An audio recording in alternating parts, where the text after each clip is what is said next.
Hi நண்பா, இனி நம்ம எங்க போறோம்னா தேவையில்லாம பேசின 1000 போர்க்களம். நம்ம போறதுதான் விநாயகர் சதுர்த்தி ஊர்வலம். ஊர்ல பணக்காரங்களை சொல்லுவாங்க பண்ண விநாயகர் நம்ம அண்ணன். வருஷம் விநாயகர் சதுர்த்திக்கு ஒரு வாரம் பிள்ளையார வச்சு கரைக்கிறது வழக்கம். ஆனா இந்த வருஷம் ஆளாளுக்கு 3 நாள் 2 நாள் 1 நாள் 1 வாரம் பிள்ளையார கரைக்கிறாங்க. இது புதுசா பைக்ல போலான்னு பிளான் பண்ண என்ன வாடா வண்டியில போலான்னு கூப்பிட்டது நம்ம அண்ணன். வண்டியில வந்து போய் ரொம்ப நாள் ஆச்சு.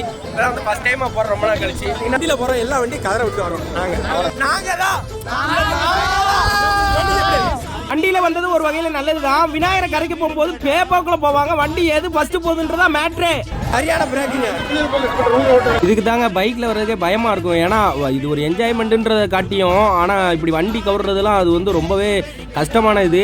பிள்ளையார் புண்ணியத்துல வந்து தப்பிச்சதே மறுவளப்புன்னு தான் சொல்லணும். வண்டி எப்படி இதாக இருக்கு பாருங்க நண்பா. விநாயகர் சதுர்த்தி ஃபுல்லாக அப்லோட் பண்ணிட்டேன். இந்த வீடியோ கீழே இந்த இடத்துல அந்த லிங்கை கொடுத்துருக்க, டச் பண்ணி போய் ஃபுல்லா பாருங்க. மறக்காம நம்ம சேனலை சப்ஸ்கிரைப் பண்ணிருங்க.